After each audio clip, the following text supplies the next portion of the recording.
দুটো নোটিশ দেই। আজকে একটা ক্লাস টেস্ট হওয়ার কথা, তাই না?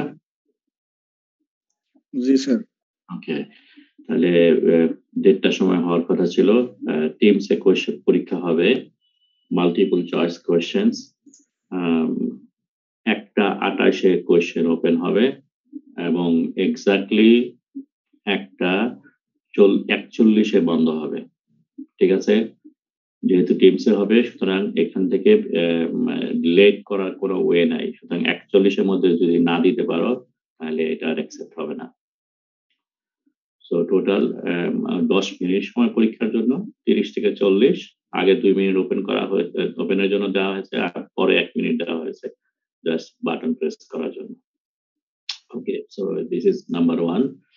সেকেন্ড ইনফরমেশন যেটা হলো যে আগামী সপ্তাহ থেকে এই সাবজেক্টটা বাকি যতটুকু ক্লাস রয়ে গেছে সেটা আমাদের প্রফেসর মুক্তাদির বিল্লাহ নেবে। ঠিক আছে? সো রিমেইনিং ক্লাসগুলো মুক্তাদির বিল্লাহ দিবে এবং সে তোমার সাথে রুটিনে যদি কোনো অ্যাডজাস্ট প্রয়োজন পড়ে তোমাদের সাথে অ্যাডজাস্ট করে নেবে। এই হলো দুটো নোটিশ। তো আমরা আজকে শুরু করি।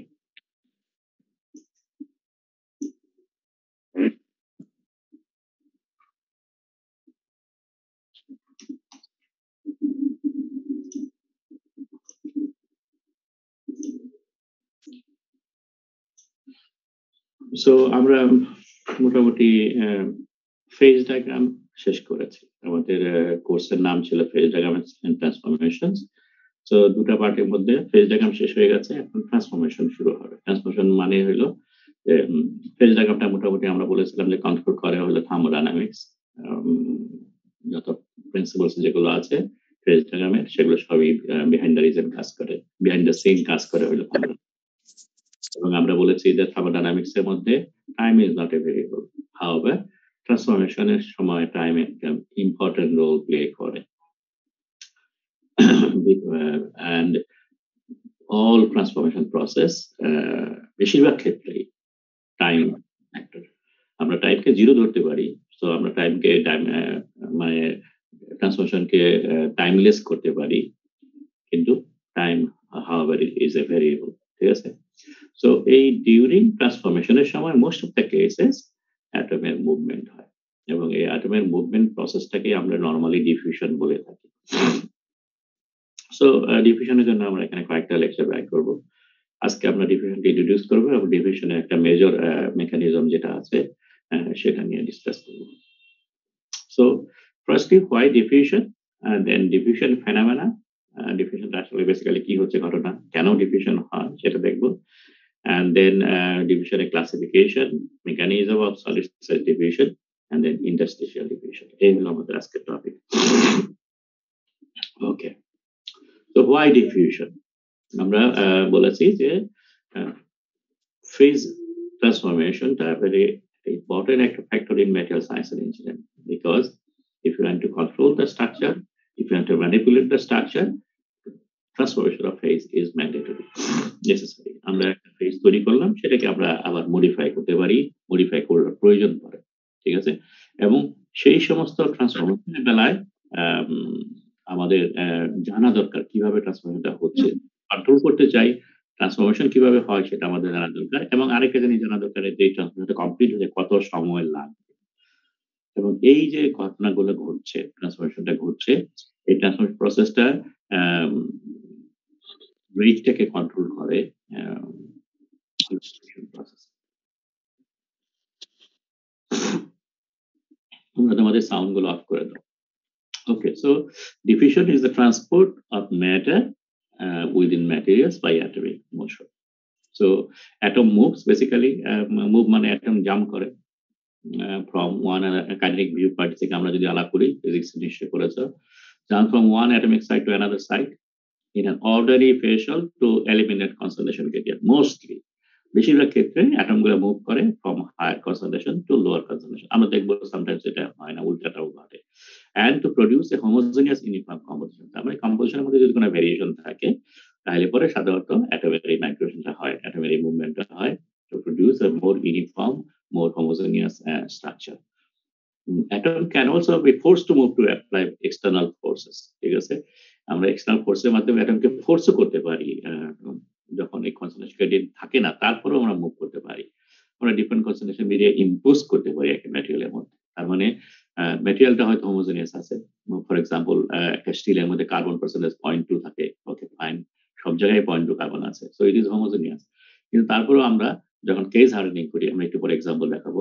তখন আমরা এটার মধ্যে কার্বন মিডিয়া ইম্পোজ করি এবং কার্বনটা তখন এটার ভিতরে ঢুকে যায়। এবং এই যে ট্রান্সপোর্ট হচ্ছে, এটা আমরা ফোর্স করে ভিতর দিকে ঢুকাচ্ছি।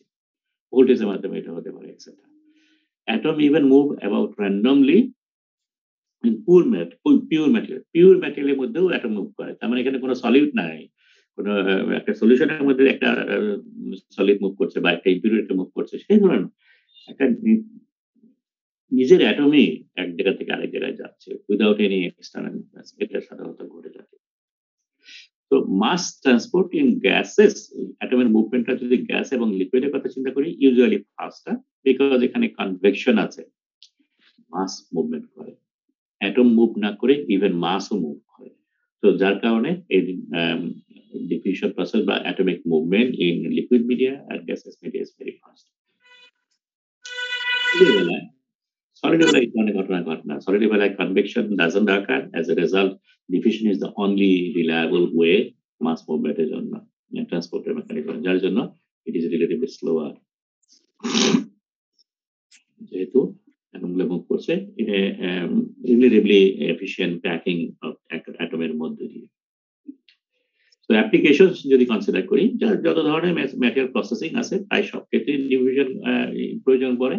আমরা এখানে কয়েকটা এক্সাম্পল দিতে পারি। For example, case hardening of steel. আমরা স্টিলের সারফেসটা যদি শুধু হার্ড করতে চাই, তাহলে পরে একটা হিট ট্রিটমেন্ট প্রসেস ইউজ করতে হয়, যেটাকে বলে কেস হার্ডেনিং। যেমন রোলারের মধ্যে আমরা যদি করতে চাই, গিয়ারের দাঁত যদি যোগ করতে চাই, কারণ আমরা গিয়ারের ভিতরে আমার হার্ড দরকার নেই, আমার গিয়ারের শুধু সারফেসে হার্ড দরকার। একইভাবে রোলারের মধ্যে, রোলার ভিতর দিয়ে যখন ম্যাটেরিয়াল পাস করবে, রোলারের সারফেসের মধ্যে ফ্রিকশন হবে। সো এইটা ফ্রিকশনলেস বা ফ্রিকশনাল প্রপার্টি বেটার করার জন্য আমরা এটাকে ওয়্যার প্রপার্টি বাড়ানোর জন্য এর মধ্যে কার্বন বাড়িয়ে দিই। সো এগুলো হলো কেস হার্ডেনিং মেথড একটা। সিন্টারিং অফ পাউডার, যত ধরনের সিরামিক প্রোডাক্ট তৈরি হয়, মোস্ট কেসেস আমরা পাউডার থেকে তৈরি করি এবং পাউডার থেকে তৈরি করার পরে পাউডারটাকে কনট্রাক্ট করে হাই টেম্পারেচারে ফায়ার করি, যেটাকে বলে sintering method to produce a denser object. Diffusion bonding in solid, এটা সিরামিকের মধ্যেও হয়ে থাকে। আমরা মেটালের মধ্যে যখন বন্ডিং করি, তখন সাধারণত আমরা ওয়েল্ডিং করি, ব্রাজিং করি, এগুলো নাম শুনেছি। তো সিরামিকের মধ্যে কি করে করবো? সিরামিকের মধ্যেও দুইটা সিরামিক ধরে প্রেস করে হাই টেম্পারেচারে ফায়ার করি, তাহলে পরে অ্যাটমের মুভমেন্ট হয়। So this is called diffusion bonding.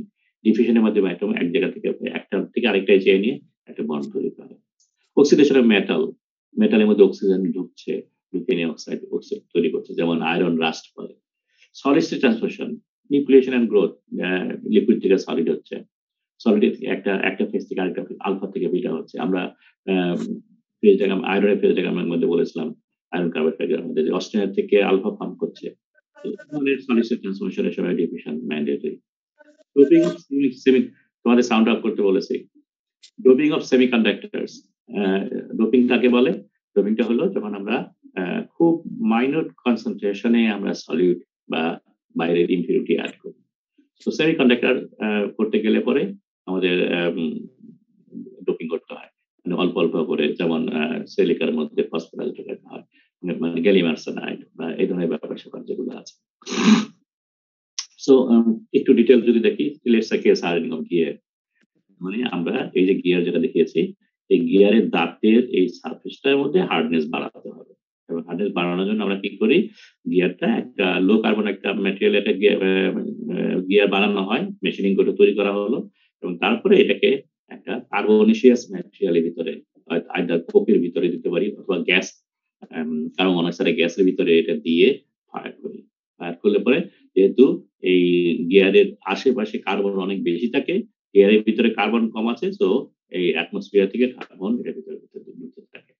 As a result এই সারফেসের মধ্যে, এবং কতটুকু ঢুকলো সেটা টাইম ডিপেন্ডেন্ট প্রসেস, যেহেতু all division process time dependent process.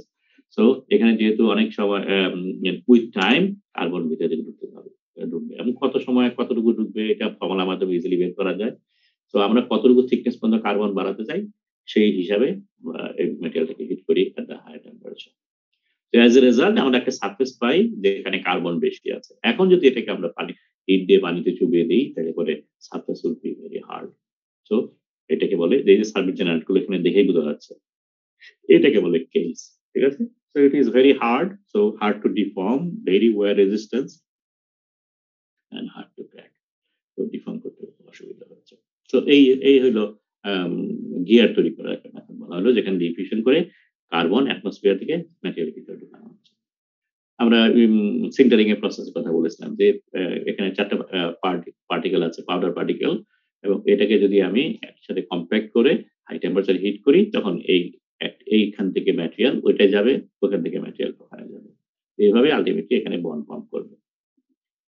So দেখেন এখানে বন্ড ফর্ম করে গেছে, জোড়া লেগে গেছে, এবং আল্টিমেটলি এই যে মাঝখানে পোরোসিটি যেটা আছে, পোরোসিটি যদি আমরা ঠিকমতো সেন্টারিং করতে না পারি করে থেকে যাবে। আদারওয়াইজ যদি আমরা পার্টলি সেন্টারিং করতে পারি এটাকে আল্টিমেটলি ফিনিশ করে দেওয়া সম্ভব। ওকে, আরেকটা হতে পারে সেটা হলো যে এই যে আমরা পাউডার পার্টিকেল দিয়ে আমরা একটা প্রোডাক্ট তৈরি করলাম সেন্টারিং করে। এখন এইটা ফায়ারিং যদি অনেক বেশি সময় ধরে করি তাহলে grain size can be enlarged. So এটাকে বলে গ্রেন গ্রোথ।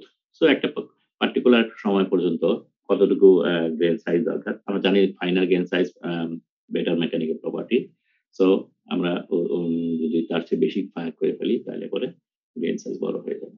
তো এই যেখানে খালি জায়গা যেগুলো রয়ে গেল তার মানে এই খালি জায়গাগুলো, so it indicates this is a porosity, তার মানে এখানে গ্যাপ আছে, তার মানে এখানে ভয়েড আছে। So these are called porosity. Okay, then এদের this is called diffusion bonding. আমরা যেটা বলেছিলাম এই উপরে একটা ম্যাটেরিয়াল, নিচে একটা ম্যাটেরিয়াল, এই দুইটা ম্যাটেরিয়ালকে সারফেসটাকে ভালো মতো ক্লিন করে দুইটা একসাথে ধরে যদি হাই ফোর্স দিয়ে এটাকে ক্ল্যাম্পিং করি, তারপরে এটাকে ফায়ার করি, তাহলে অ্যাটম এখান থেকে এখানে আসবে, এখান থেকে ওখানে যাবে, এবং আলটিমেটলি এটা এই জোড়া লেগে যাবে। Sometimes কিছু porosity থাকতে পারে at the side.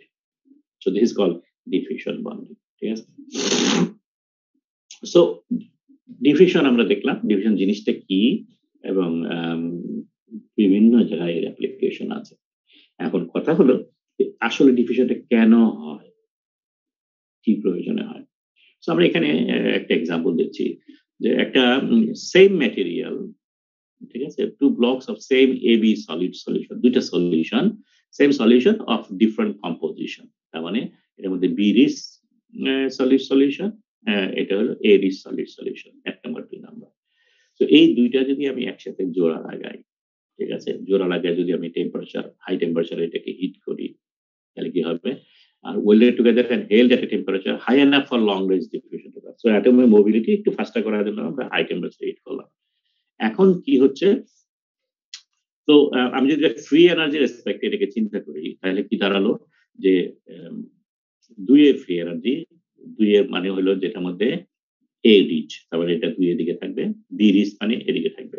সো ২ এর ফ্রি এনার্জি যেহেতু সলিড সলিউশন, এটা যদি ফ্রি এনার্জি এখানে হয়, 1 এর ফ্রি এনার্জি যদি এই পয়েন্টে হয়, তাহলে পরে দুইটা যখন একসাথে আমরা জোড়া লাগালাম তাদের total summation of free energy হবে এই পার্টিকুলার পয়েন্টে স্টেট লাইন দিয়ে মাত্র। যে রেশিওতে যাচ্ছে সেই রেশিওর উপর বেস করে এখানে পার্টিকুলার পয়েন্টে গেল। এখন যদি ডিফিউশন কন্টিনিউ করে তাহলে ডিফিউশন কন্টিনিউ করবে to reduce the free energy, এবং reduce the free energy G3 থেকে G4 এর দিকে যদি আনতে হয় তাহলে কি হবে, diffusion occurs two eliminate the concentration differences, কারণ এখানে বি বেশি আছে এখানে এ বেশি আছে। সো এটা একটার সাথে মিলে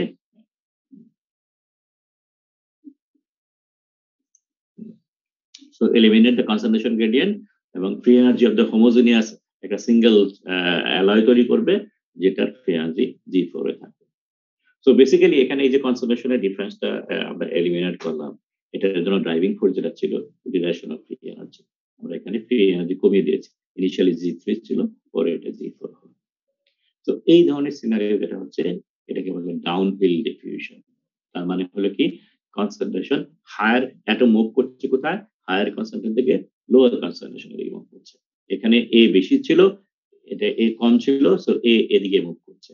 বি এখানে বেশি ছিল, বি এখানে কম আছে, সো বি এদিকে মুভ করছে। সো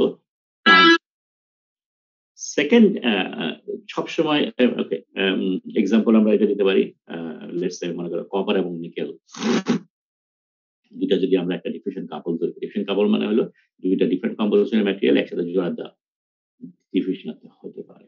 এই ধরনের এটাকে বলে ডিফিউশন কাপল।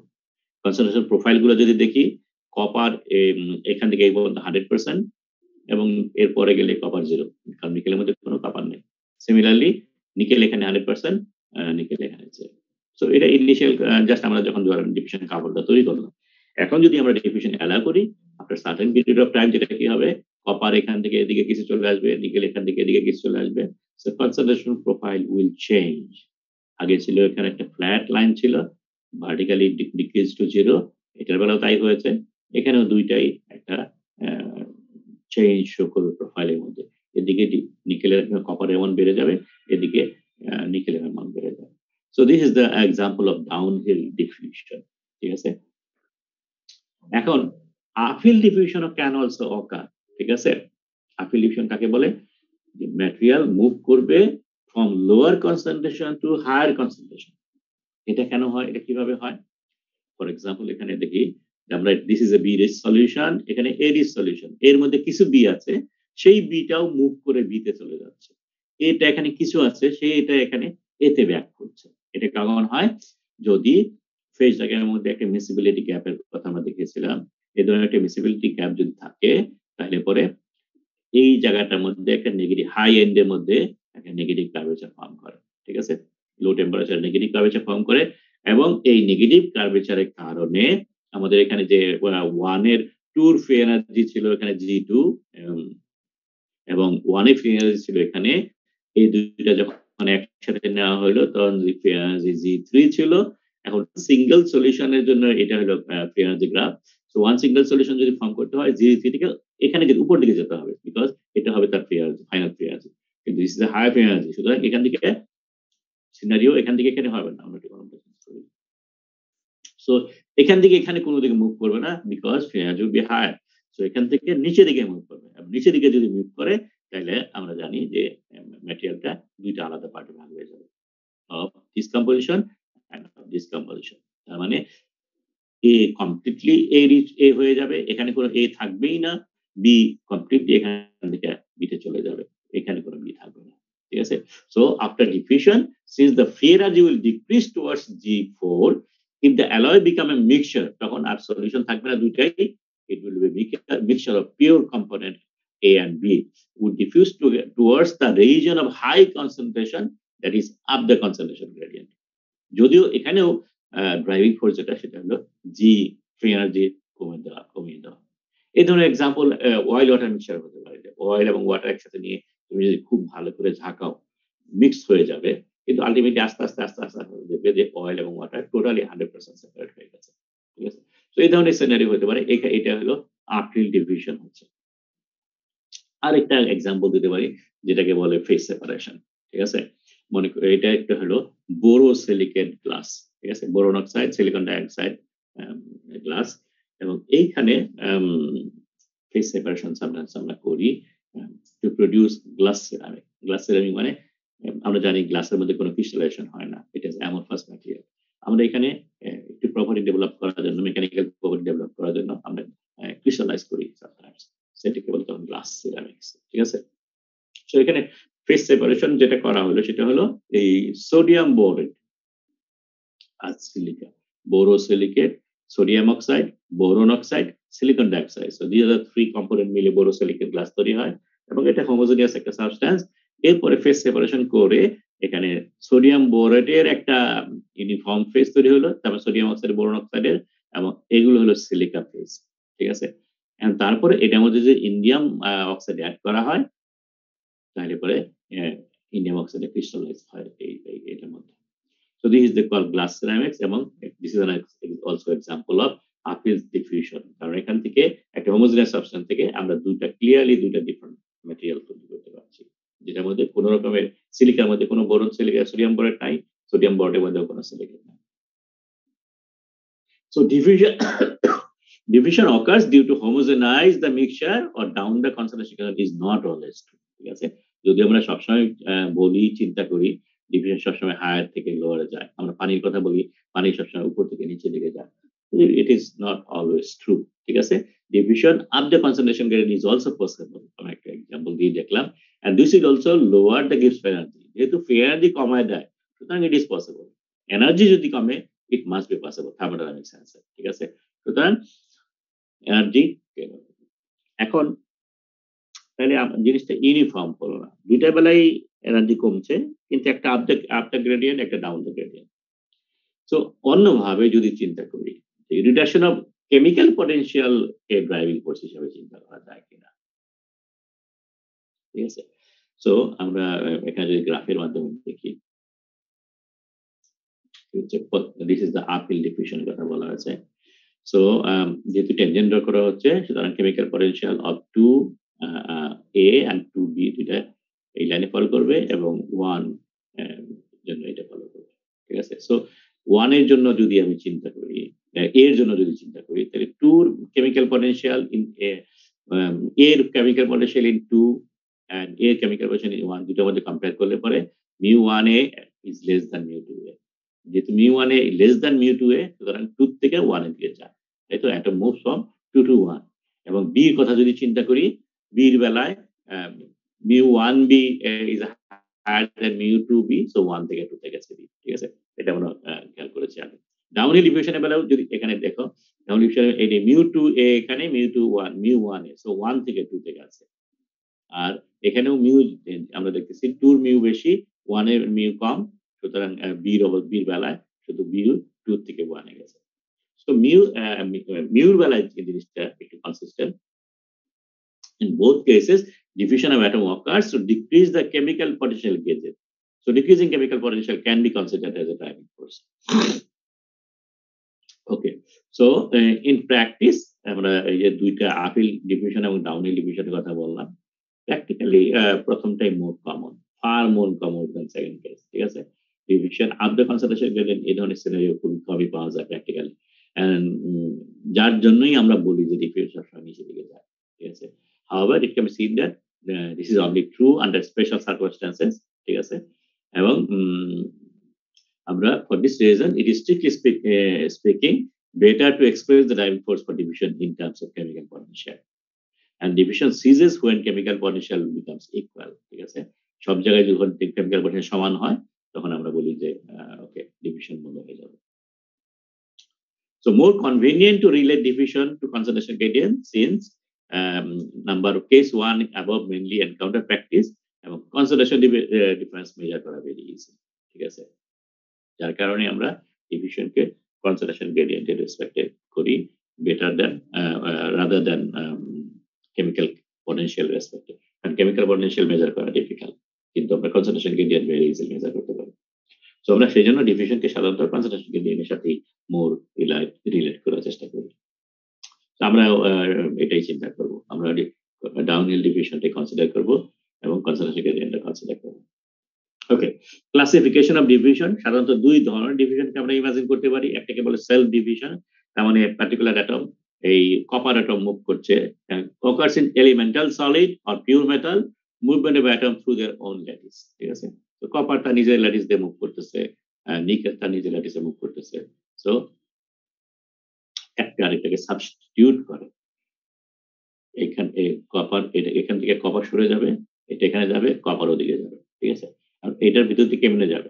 নিশ্চয়ই কোনো মেকানিজম থাকতে হবে যার মাধ্যমে এটা মুভ করবে, যেটা আমরা পরে দেখব। This is called self diffusion. ঠিক আছে?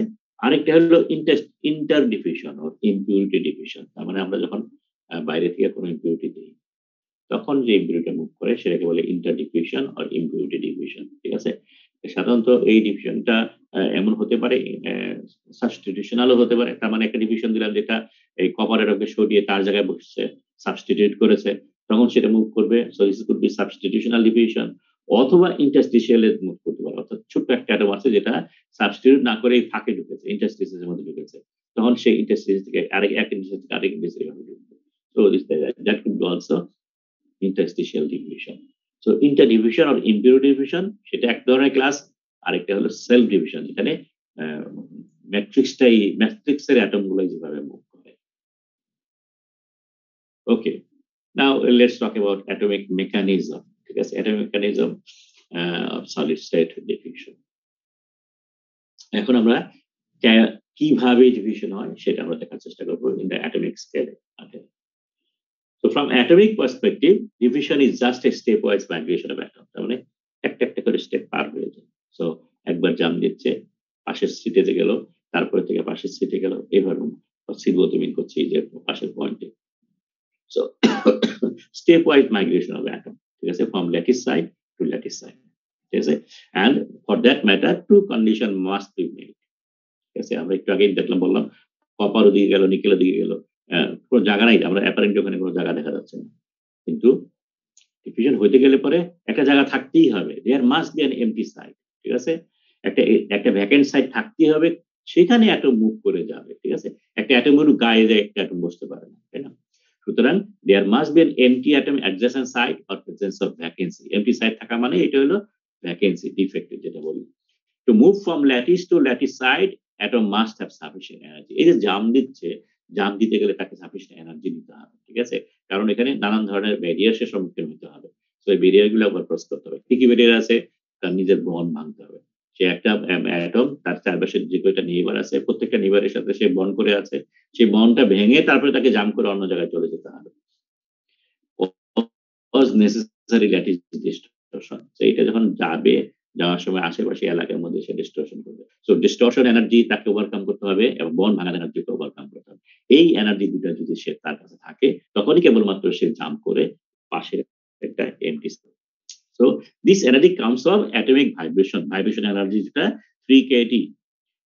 atomic vibration is approximately around 3 kT, kilo Boltzmann constant times temperature. তো এই 3 kT ভ্যালুটার উপর ডিপেন্ড করছে আলটিমেটলি সে জাম্প করতে পারবে কি করবে না। এই 3 kT টাকে যদি 3 kT যদি এনার্জি দিয়ে সাফিসিয়েন্ট হয়, তখনই সে কেবলমাত্র মুভ করবে, ঠিক আছে। এখন আমরা জানি অ্যাটম র্যান্ডমলি মুভ করে, তার মানে তার কিছু এই ভাইব্রেশনাল এনার্জি আছে। এখন সব অ্যাটমই এই সাফিসিয়েন্ট এনার্জি নাই to overcome this two barriers, ঠিক আছে। কিছু অ্যাটম হঠাৎ করে এই এনার্জিটা হবে এবং তখনই সে will be that particular atom will be capable of jump or move, ঠিক আছে। এবং এই number of this fraction increases with rising temperature. So temperature তো বাড়াবো 3 kT, তত বাড়তে থাকবে। More and more atom will have sufficient energy for jump. So এটাকে আমরা যদি এখন এই ধরনের গ্রাফিক্যালি যদি রিপ্রেজেন্ট করতে চাই, সো আমরা সেলফ ডিভিশনের কথা বলতেছি। তো একটা অ্যাটম, একটা ম্যাট্রিক্স আছে, যে ম্যাট্রিক্সে এই অ্যাটমটা মুভ করে এখানে অ্যাটমটা এখানে যায়, ঠিক আছে। এখানে গর্তের মতো জায়গা আছে, সে এই জায়গায় আছে। যখন সে উপরে যাবে, তখন সে এই দুইটা অ্যাটমের কাছে চলে যাবে। সো এখানে একটা ডিসটরশন হবে। তার মানে এই দুইটাকে সরিয়ে দিয়ে সে এদিকে যাবে, ঠিক আছে। এই যে সরিয়ে দিয়ে যাবে, একদম যখন এই হরাইজন একদম ৩ টে একই লাইনে আসলো, তখনই ম্যাক্সিমাম ডিসটরশন হবে এবং তখনই ম্যাক্সিমাম রেজিস্ট্যান্স সে পাবে, ঠিক আছে। এখানে তার কম এনার্জি সবচেয়ে কম ছিল, এখানেও তার এনার্জি সবচেয়ে কম হবে এবং যখন এখানে আসলো তখন তার এনার্জি সবচেয়ে বেশি হবে, ঠিক আছে। সো এই বেশি এনার্জিটা, তার মানে তাকে ইনিশিয়ালি যে এনার্জি ছিল, সেই এনার্জির থেকে এই জাম্প দেওয়ার জন্য যে এনার্জি দরকার, সেই এনার্জিটুকু তাকে পেতে হবে এবং এই এনার্জিটাকে নরমালি আমরা অ্যাক্টিভেশন এনার্জি বলি, ঠিক আছে, যেটাকে কিউ দিয়ে রিপ্রেজেন্ট করে।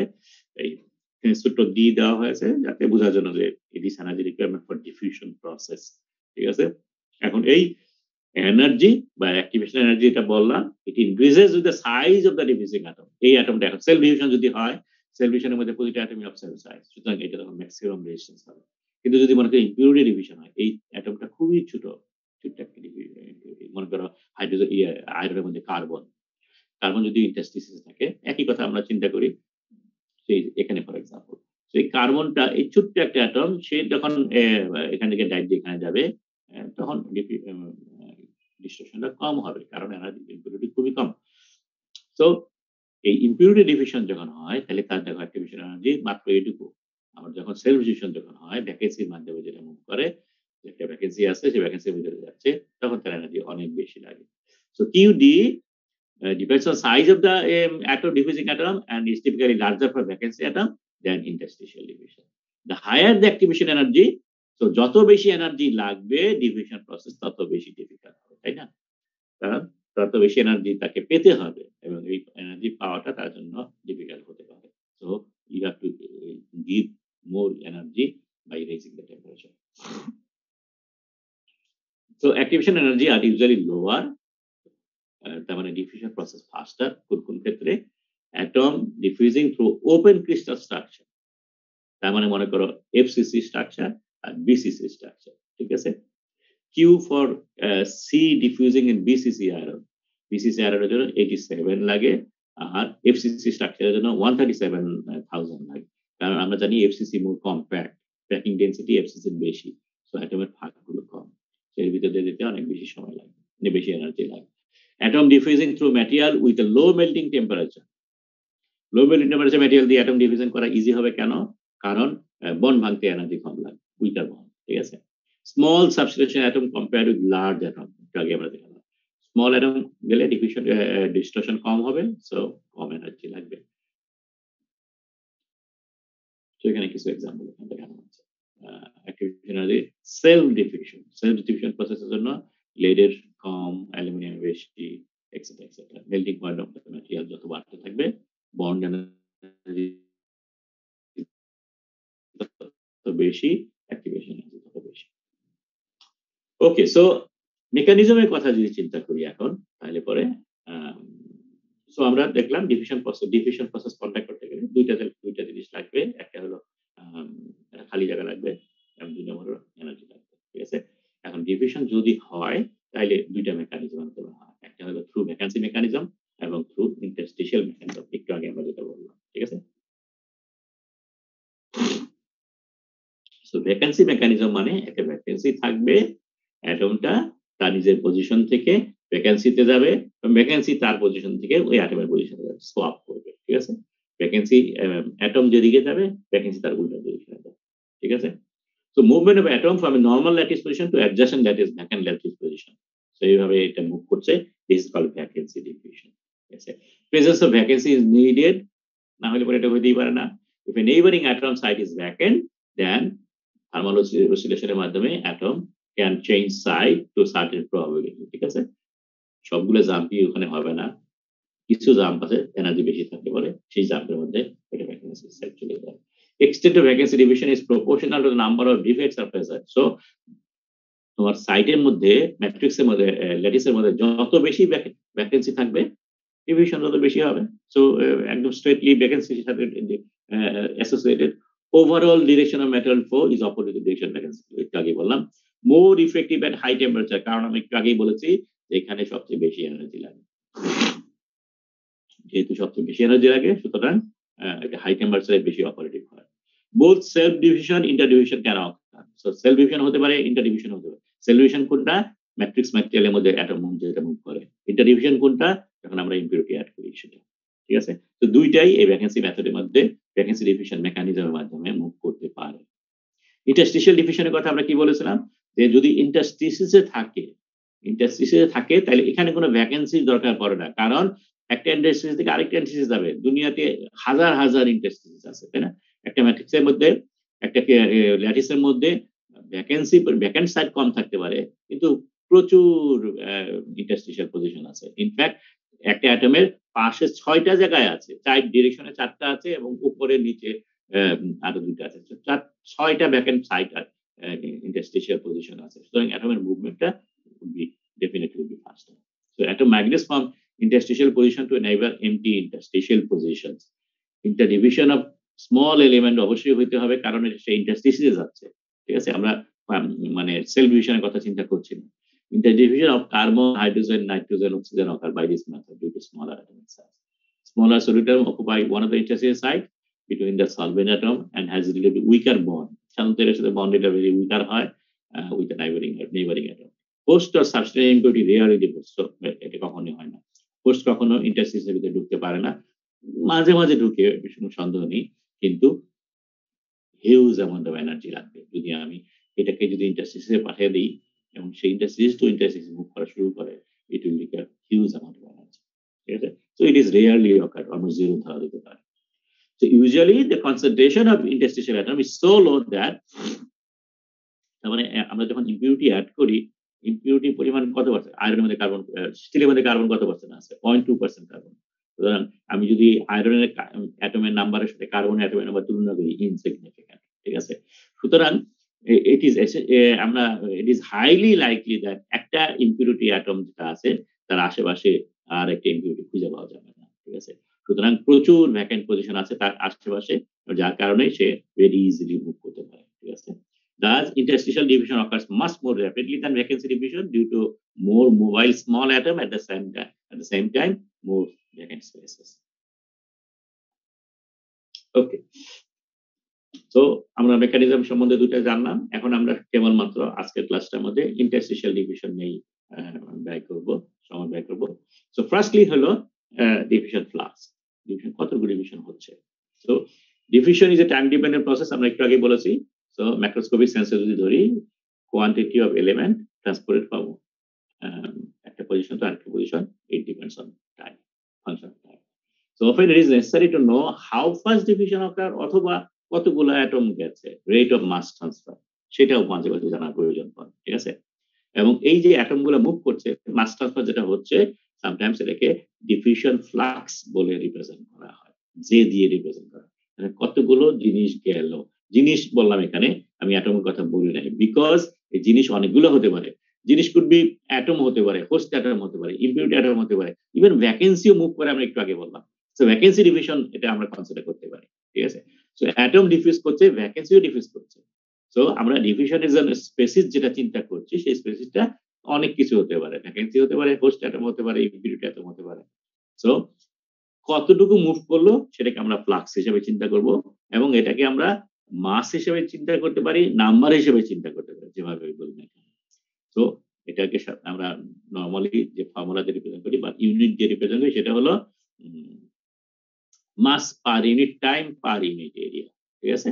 মাস ধরতে পারি, নাম্বার হতে পারে, যেটাই বলি না কেন, 10টা অ্যাটম গেল বা 1 কেজি ম্যাটেরিয়াল গেল, যেভাবে চিন্তা করি না কেন।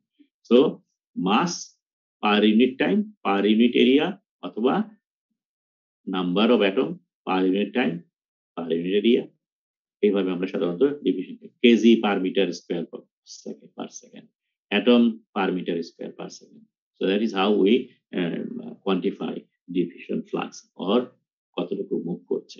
ঠিক আছে? Okay. So interstitial diffusion as a random jump process, আমরা বলছি অ্যাটম মুভ করে জাম্প করার মাধ্যমে। ঠিক আছে? সো এই জাম্পগুলো সে অ্যাটম তার নিজের সাইডে মুভ করে এবং কিছু এনার্জি গ্যাদার করলে পরে সে জাম্প করে, এবং জাম্প করে যে সে আরেকটা স্পেসে চলে গেছে, ভ্যাকেন্ট স্পেসে যেতে পারলো, সাকসেসফুল হলো, নট নেসেসারি, সবসময় সাকসেসফুল হয় না। ঠিক আছে? কোনো ক্ষেত্রে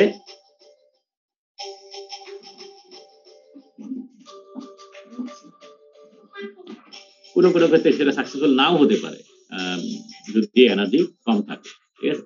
So let us consider random jump of interstitial solid B atom. So this is the B atom, R open যেগুলো আছে সেগুলো মনে করো matrix A atom. ঠিক আছে? Solid B atom in a dilute solution of a simple cubic structure. So simple cubic structure এর মধ্যে এই B interstitial atom গুলো জাম্প করছে। ঠিক আছে? আমরা অ্যাসিউম করছি there is no lattice distortion. ঠিক আছে?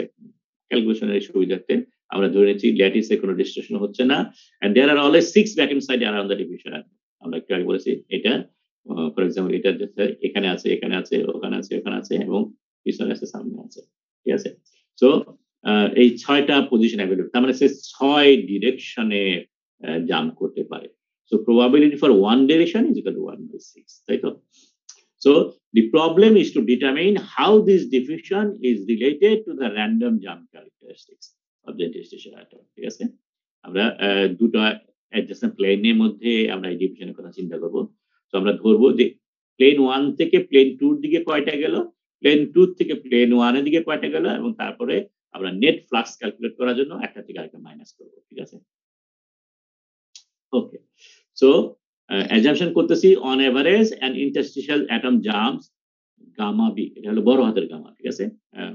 গামা b টাইমস, b মানে হলো b interstitial ডিফিউশন করছে, সেজন্য b দেওয়া হয়েছে। সূচকতা gamma Times per second.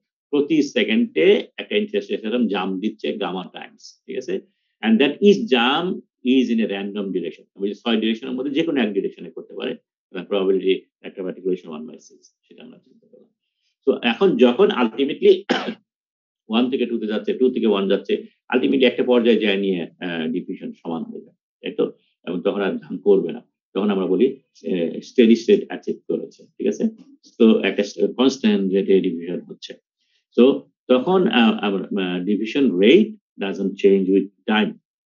So net flux তখন আমরা বলবো সেটা হলো যে 1 থেকে 2 এর দিকে যাচ্ছে হলো নাম্বার n1 সংখ্যক অ্যাটম, ঠিক আছে?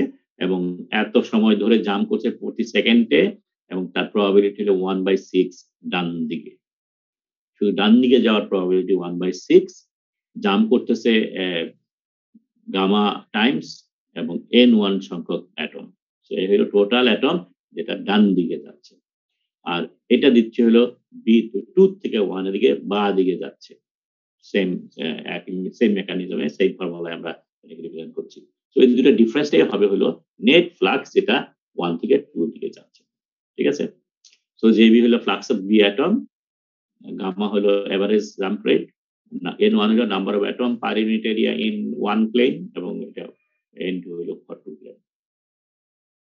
তো এখানে এইগুলা কমন নিয়ে আমরা n1 n2 করতে পারি, এটা আমরা এখানে করেছি। এখন এই যে দুইটা প্লেনের মধ্যে সেপারেশন, এটাকে যদি আমি আলফা দিয়ে রিপ্রেজেন্ট করি, ঠিক আছে? এবং আমরা বলছি একটা স্টেডি স্টেট অ্যাচিভ করেছে, তাহলে স্টেডি স্টেট অ্যাচিভ করলে বলি এটা স্লোপ যেটা হবে, স্লোপ হলো ইনফাইনাইট যদি ধরি, তাহলে delta C conservation of B delta C by delta X, সেটা হলো স্লোপ, এবং এটা সমান সমান হইলেও C2 C1 মাইনাস C2, আর ডিসটেন্স হলো আলফা, ঠিক আছে? সো এই slope is equal to C1 minus C2 by alpha. So আলফাটা এখানে নিয়ে গেলাম, আর এখানে যেটা আসলো C2 মাইনাস C1, কিন্তু আমরা জানি C2 টা ছোট হয়, এটা হয়, সুতরাং স্লোপটা আসলে মাইনাস হবে। C1 মাইনাস C2 আমরা এখানে কনসিডার করছি, ঠিক আছে? সো C1 যেটা, সেটা হলো n1 সংখ্যক যাচ্ছে এবং বাই আলফা দিয়ে ভাগ করে সেটা atoms per metre cube. So এই যে একটা সেগমেন্ট যেটা আছে, এটা ভলিউম সেগমেন্ট যদি চিন্তা করি, এই ভলিউম সেগমেন্টের মধ্যে কতগুলো অ্যাটম যাচ্ছে সেটা হলো n1 by alpha, that is the concentration atoms per metre cube. এখানেও ঠিক একইভাবে n2 পার মিটার কিউব, এবং দুইটা এই n1 মাইনাস n2 বের করার জন্য আমরা যা করলাম। সো n1 মাইনাস n2 যদি করি, তাহলে আলটিমেটলি এটাতে গুণ করে এটা মাইনাস এটা হয়ে যাবে। সো এই এটা মাইনাস এটা যেটা CB1 মাইনাস CB2 যেটা আছে, সেখান থেকে যদি করি তাহলে এটা মাইনাসটা এখানে বসে। তো alpha square minus alpha square delta CB by delta x. এখন এইটা যদি এখানে বসিয়ে দেই, তাহলে আমাদের আলটিমেটলি দাঁড়ালো total JB is equal to, minus sign রয়ে গেছে, এই minus sign 1/6 gamma B alpha square এখানে আসলো, আর এটা স্লোপটা যেটা আছে, তো এটাকে একটা আমরা কনস্ট্যান্ট দিয়ে রিপ্রেজেন্ট করি, যেটাকে ডিবি বলি, ঠিক আছে?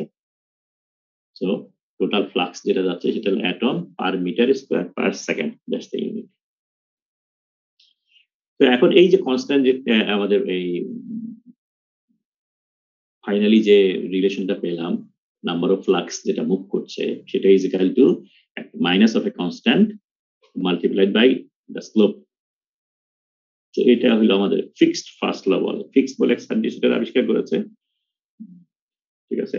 একটা জার্মান সায়েন্টিস্ট, তার নাম অনুযায়ী এটা হলো ফিক্সড ফার্স্ট ল হিসেবে ইন্ডিকেট করা হয় ফর স্টেডি স্টেট ডিফিউশন, যখন ডিফিউশন রেটটা একটা কনস্ট্যান্ট হয় after certain period of time, ঠিক আছে? এটা আর চেঞ্জ হচ্ছে না। এবং এখানে তিন টেবিল নিয়ে যদি আমরা একটু ডিসকাস করি, তিন টেবিল মানে প্রথম হলো এই বাইরে যে কনস্ট্যান্ট যেটা আছে, সেটাকে ইন্ট্রিনসিক ডিফিউজিভিটি অথবা diffusion coefficient, that's the more common name, diffusion coefficient. B যেহেতু বলা হয়েছে, diffusion coefficient of B atom, সেটা এটার ইউনিট হবে metre square per second. Depends on microstructure of the material, microstructure যত ওপেন হবে তত ডি বেশি হবে, independent of concentration obviously, and magnitude D varies in various media. আমরা এখানে এটা ডিটারমিন করতে পারি ফ্রম ডিফারেন্ট এক্সপেরিমেন্টাল প্রসেসে। তো এই ডিবি সমান সমান আমরা একটু আগে এটা দেখেছি 1/6 নাম্বার অফ জাম্পস এবং আলফা। তো আলফা এটা কনস্ট্যান্ট, নাম্বার অফ জাম্পস কয়টা করে সেটাও একটা পার্টিকুলার ম্যাটেরিয়াল কনস্ট্যান্ট হতে পারে, যদিও এটা ভ্যারি করে with temperature, so it can be raised. Okay, so এটা একটা গেল।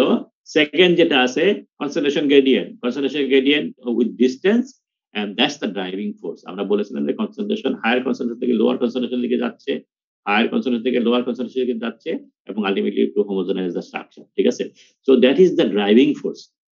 কনসেন্ট্রেশন গ্রেডিয়েন্টটা এখানে যে স্লোপ যেটা আছে সেই স্লোপটাই হলো ড্রাইভিং ফোর্স ফর ডিফিউশন। ঠিক আছে, and it changes with time, কারণ আলটিমেটলি এটা ফ্ল্যাট হয়ে যাবে, ডিফিউশন তখন বন্ধ হয়ে যাবে যখন হোমোজেনাইজ হয়ে যাবে।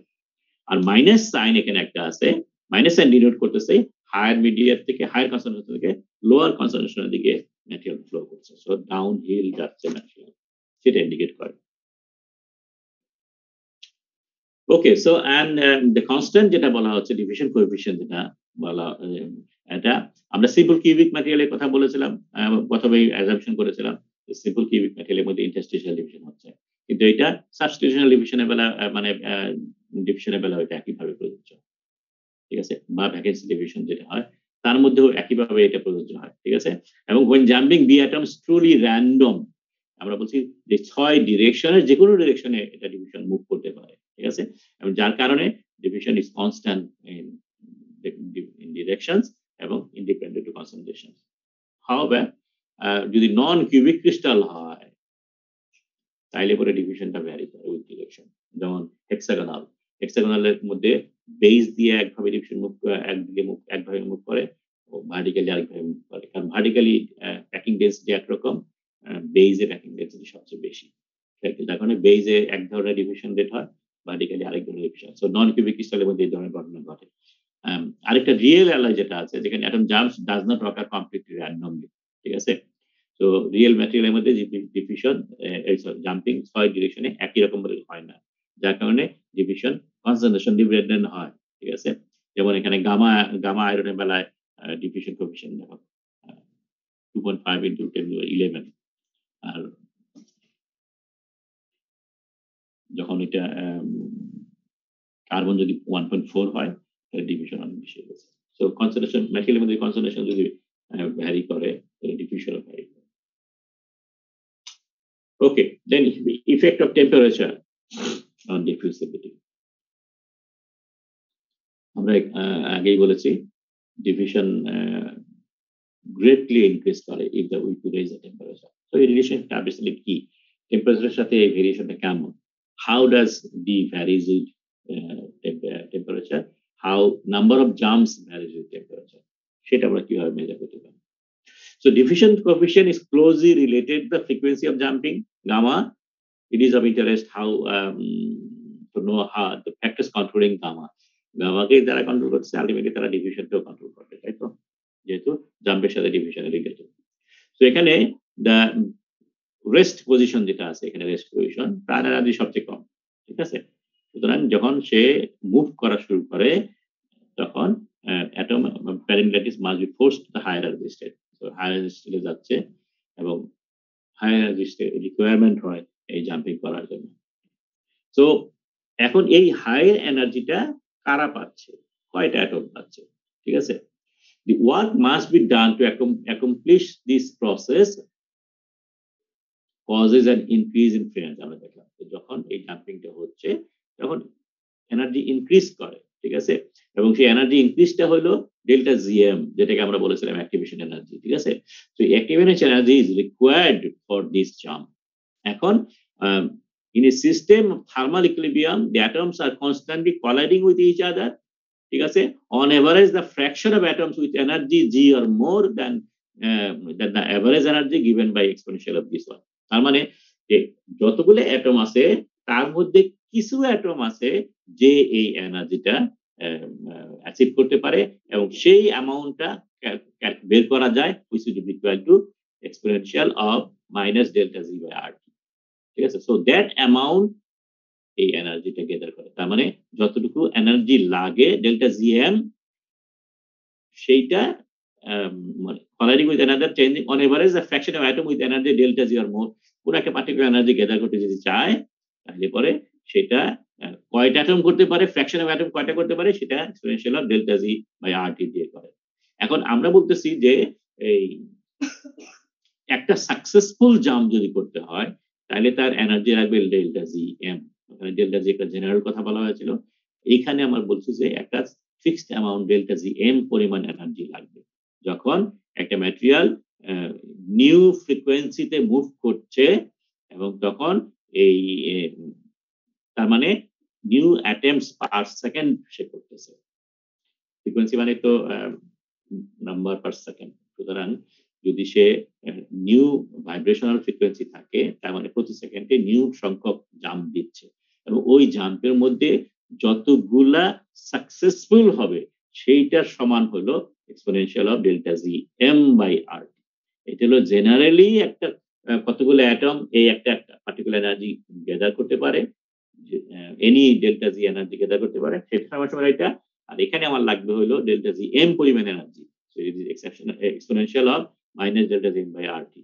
ঠিক আছে, তো এখন আমাদের এখানে কি কি জিনিস তাহলে জাম্পের সাথে রিলেটেড? একটা হলো কয়টা সাইট খালি আছে, ঠিক আছে, সেই সাইটের উপর ডিপেন্ড করতেছে, ফ্রিকোয়েন্সির উপর ডিপেন্ড করতেছে, এবং এনার্জির উপর ডিপেন্ড করতেছে। প্রত্যেকটার উপর প্রপোর্শনাল হলো এই জাম্পটা। তার মানে jump is proportional two number of sites, ঠিক আছে, নিয়ারেস্ট নেইবার সাইট কোনটা খালি জায়গা আছে, তারপরে কত ফ্রিকোয়েন্সিতে ভাইব্রেট করতেছে তার উপর ডিপেন্ড করতেছে, এবং কতগুলা অ্যাটম সেই সাকসেসফুলি জাম্প করতে পারলো তার উপর ডিপেন্ড করতেছে, যেটা এই এনার্জি রিলেটেড ইস্যু সমান। সুতরাং আলটিমেটলি আমরা এটা সমান করতে পারি, এটা সমান সমান হবে। So number of jump is equal to the variables, ঠিক আছে। এখন ডিফিউশন কোএফিসিয়েন্ট আমরা ফর্মুলা দেখেছি, DV is equal to 1/6 gamma B alpha square. So gamma বির জায়গায় যদি এই ভ্যালুটা বসিয়ে দিলাম, এবং তারপরে আমরা ডেল্টা জি কে আমরা delta G is equal to delta S minus T delta S এটা বলতে পারি। সো এটা আমরা এখানে বসালাম, ঠিক আছে। ডেল্টা এস বাই এখানে টি আছে, এই টি আর এটি কাটা গেল, ঠিক আছে। সো এখানে মাইনাস আছে, এই মাইনাসে মাইনাস কাটা গেল, সেটা চলে গেল, আর রয়ে গেল এখানে ডেল্টা এস, ডেল্টা এইচ। এবং ডেল্টা এইচ হলো এনথালপি, এটাকে আমরা কিউ দিয়ে যদি রিপ্রেজেন্ট করি, তো কিউ হলো activation enthalpy for interstitial ID দিয়ে ইন্টারস্টিশিয়াল ডিভিশন মিন করা আছে। So that's the basically activation energy, এটা বন্ড ভাঙার জন্য লাগে। So this is equivalent to enthalpy.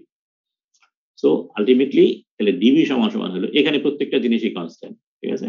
তো এখানে প্রত্যেকটা ভ্যালু কনস্ট্যান্ট, সো এটাকে একটা নাম দেওয়া হলো ডি নট, ঠিক আছে। যেহেতু বি আছে সেজন্য বিটাও এখানে অ্যাড করা হয়েছে, DV nought. So DV is equal to D nought into exponential of minus Q I D by R T. So these equations are known as Arrhenius equation, Arrhenius টাইপের equation এটা follow করছে। So তাহলে diffusion coefficient is equal two একটা constant multiplied by exponential of activation energy divided by minus activation energy by RT exponential. তো এখানে কিছু data এখানে দেখানো হয়েছে, কার্বন, নাইট্রোজেন, হাইড্রোজেন, ঠিক আছে, এদের ডি নট ভ্যালু কিউ কতটুকু লাগে সেটা এখানে দেখানো হচ্ছে। তো এখানে হাইড্রোজেন সিঙ্গেল এলিমেন্ট সবচেয়ে ছোট, কার্বন সাইজ বড়, আস্তে আস্তে সাইজ বড় হচ্ছে, মানে ডি নট বাড়তেছে এবং কিউর পরিমাণও আস্তে আস্তে বাড়তেছে। So activation enthalpy for interstitial diffusion, এগুলো যদি ইন্টারস্টিশিয়াল এলিমেন্ট, এগুলো interstitial diffusion increases with the size of the interstitial atom, কারণ ঠিক আছে যত বডি করবো তত সাইজ বড় হবে, ঠিক আছে। and this is to be expected since smaller atom cause less distortion এবং very easily move করতে পারে throughout the lattice. So how to determine QD experimentally? Activation energy measure করার ওয়ে কি আছে? So আমরা এই যে ফর্মুলা যেটা আছে এটাকে যদি লগ করি, এক্সপোনেনশিয়াল আছে, সো 2.3 এখানে চলে আসবে, 2.303 to be exact. So log D is equal to log D naught minus Q by RT হবে, আর এখানে আছে যেহেতু এখানে লগ করা হয়েছে সেজন্য 2.3 এখানে এসেছে। তো আলটিমেটলি তাহলে লগ ডি ভার্সাস 1/t যদি একটা গ্রাফ প্লট করি তাহলে কি হচ্ছে, y is equal to mx plus c, ঠিক আছে। তো c মানে হলো এখানে, so this is log D not, slope যেটা হবে সেটা হলো minus Q by 2.3r। So আমরা যদি বিভিন্ন টেম্পারেচারে ডি মেজার করতে পারি এক্সপেরিমেন্টালি, মেজার করে যদি গ্রাফটা প্লট করি তাহলে তার স্লোপ যেটা হবে সেই স্লোপ থেকে আমরা কিউ বাই আর বের করবো, কিউ বাই 2.3 আর ইম্প্যাক্ট, এবং সেখান থেকে আমরা ইজিলি কিউ বের করতে পারি। আর এর যা ইউনিট হবে কিউর তাই ইউনিট হবে। নাও স্টেডি স্টেট ডিফিউশন আমরা একটু আগেই বলেছি যেখানে ডিফিউশন রেটটা এভরি পয়েন্টে constant, do not change with time, ঠিক আছে? তো এই ধরনের সিনারিও যে ডান দিকে যত ফ্লাক্স যাচ্ছে বা দিকে মোটামুটি সেম ফ্লাক্স যাচ্ছে, নট নেসেসারিলি ইকুয়াল, কিন্তু একটা পার্টিকুলার রেটে যাচ্ছে, এবং সে সমস্ত ক্ষেত্রে ফিক্সড ল যেটা আছে সেটাকে আমরা লিখতে পারি যে total flux is equal to division constant DC by DX. এখানে আগে একটা ডেল্টা ছিল, ডেল ছিল, এখানে ডেল্টাকে ডিএক্স বলা হয়েছে বিকজ স্লোপ ইজ কনস্ট্যান্ট, একটা ফিক্সড ভ্যালু, ফাইনাইট ভ্যালু, সেই জন্য এখানে ফাইনাইট ডি দেওয়া হয়েছে রাদার দ্যান ইনফাইনাইট কোয়ান্টিটি দেওয়া হয়েছে। যখন স্টেডি স্টেট অ্যাচিভ করবে তখন এই দুইটা সমান হবে, এবং এই দুইটা সমান হলে পরে স্লোপ যেটা আছে, রেট যেটা আছে সেটাও সমান হয়ে যাবে। এক্সাম্পল আমরা বলতে পারি স্টেডি স্টেট ডিফিউশন বা ফিক্সড ফাস্ট লোড অ্যাপ্লিকেশন। আমরা যখন purification of hydrogen gas purification করার সময় আমরা কি করি, একটা চেম্বারের মধ্যে হাইড্রোজেন গ্যাস আছে, ইমপিউর হাইড্রোজেন গ্যাস আছে, ওই চেম্বারের পাশে আমরা একটা প্যারাডিয়ামের মেটালের একটা শীট বসিয়ে দিই, এবং প্যারাডিয়াম মেটাল শীট যে পোরোসিটি যেটা আছে সেটার ভিতর থেকে কেবলমাত্র হাইড্রোজেন পাস করতে পারে, ঠিক আছে? প্যারাডিয়ামের ভিতরে যে হাইড্রোজেন যেহেতু খুবই ছোট এলিমেন্ট, আমরা একটু আগে দেখলাম, সো হাইড্রোজেন গুলো কেবলমাত্র ভিতর দিকে ঢুকতে পারে যেহেতু সাইজ গুলো সাফিসিয়েন্টলি স্মল। এর ভিতর দিয়ে ইম্পিউরিটি গ্যাস যেগুলো আছে, for example nitrogen, oxygen, water, এগুলো হলো সব বড় বড় মলিকুল। ওয়াটার হলো মলিকুল, নাইট্রোজেন হলো অ্যাটম যদি বা যাই বলি না কেন, সেগুলো যেহেতু বড় সুতরাং এর ভিতরে ঢুকতে পারে না। হাইড্রোজেন ছোট এলিমেন্ট, এটা ইজিলি ঢুকতে পারে। তো প্যারাডিয়াম মেটাল রাখলাম, বাদিকে একটা চেম্বার আছে মনে করো পুরো খালি, যেখানে নাইট্রোজেন নাই, সরি হাইড্রোজেন নাই বললেই চলে, আর এদিকে হলে হাইড্রোজেন আছে, ইম্পিউর গ্যাস আছে। সো হায়ার কনসেন্ট্রেশন থেকে লোয়ার কনসেন্ট্রেশন মুভ করে, নাইট্রোজেন মুভ করতে পারে না, অক্সিজেন মুভ করতে পারে না, ওয়াটার মুভ করতে পারে না, কেবলমাত্র হাইড্রোজেন মুভ করে। So you will have a chamber full of only pure hydrogen, ঠিক আছে? তো হাইড্রোজেন সিলেক্টিভলি ডিফিউজ করে থ্রু প্যারাডিয়াম শিট। ওকে, আরেকটা এক্সাম্পল এখানে অঙ্ক যদি আমরা দেখি,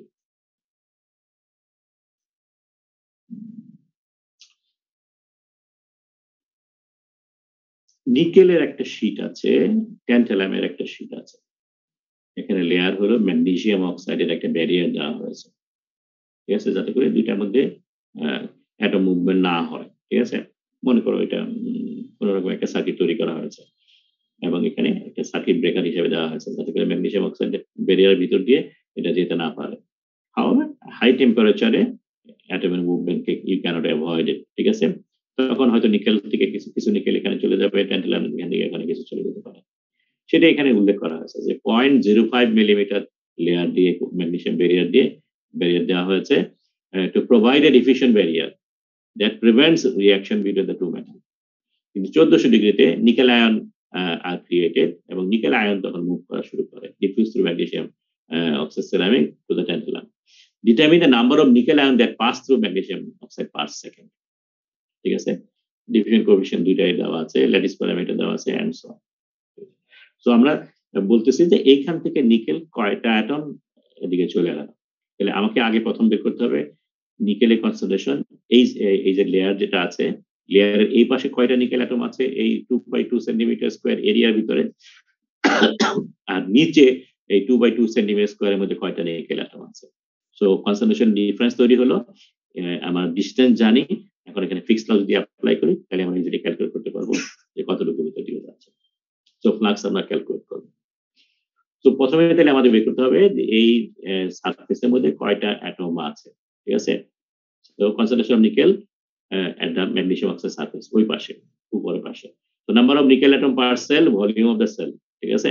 সো আমরা জানি নিকেল যেহেতু এফসিসি, তো 4টা অ্যাটম আছে পার সেলে, এবং ভলিউম অফ সেল এ দেওয়া আছে। সো এই কিউব বের করলাম।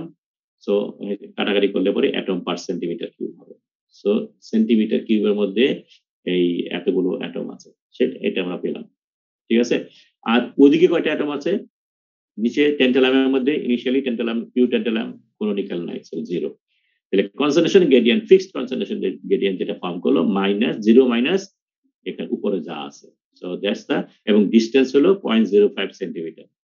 তো তাহলে আমাদের ইউনিট যেটা আসলো অ্যাটমস পার সেন্টিমিটার 4, এখানে সেন্টিমিটার কিউব ছিল, এখানে সেন্টিমিটার 4 হবে। সো ফ্লাক্স যেটা যাচ্ছে আলটিমেটলি সেটা আমাদের এই যে এখন গিস ফার্স্ট ল দিয়ে আমরা অ্যাপ্লাই করছি, সরি ফিক্স ফার্স্ট ল, সেটা ডি আমাদের দেওয়া আছে, নিকেল মুভ করছে যেহেতু নিকেলের ডিফিউশন কোএফিশিয়েন্ট দেওয়া আছে, এবং কনসেন্ট্রেশন গ্রেডিয়েন্ট আমরা বের করলাম এখান থেকে, সেই দুটো বসালে পরে আমরা পেলাম 1.54 × 10^13 অ্যাটমস মুভ করছে পার সেন্টিমিটার স্কয়ার পার সেকেন্ড, পার সেন্টিমিটার স্কয়ার পার সেকেন্ড, সেটা হলো আমাদের এখানে ইউনিট। তাইলে পরে এই যে সেন্টিমিটার স্কয়ার যেটা আছে, এই সেন্টিমিটার স্কয়ারটা কতগুলো মুভ করবে, তাহলে এখানে কত সেন্টিমিটার স্কয়ার, 2 × 2 মানে 4, মানে এটা 4 দিয়ে যদি গুণ করি তাহলে টোটাল একটা মুভ করবে, সেটা আমরা বের করতে পারবো।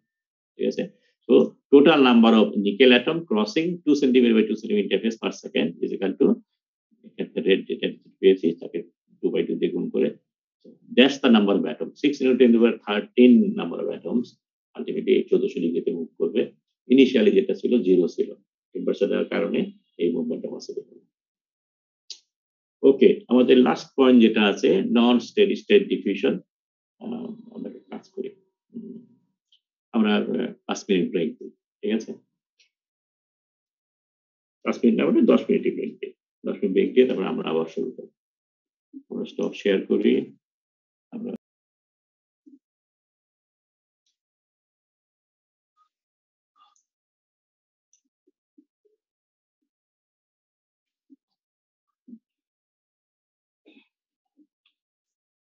ওকে, আমরা একটু আগে যেটা শেষ করলাম সেটা ছিল non steady state diffusion, sorry steady state diffusion যেখানে বলেছিলাম যে কনসেন্ট্রেশন গ্রেডিয়েন্টটা কনস্ট্যান্ট। এখন আমরা দেখব নন স্টেডি স্টেট ডিফিউশন, এখানে বোঝা যাচ্ছে যে কনসেন্ট্রেশন গ্রেডিয়েন্ট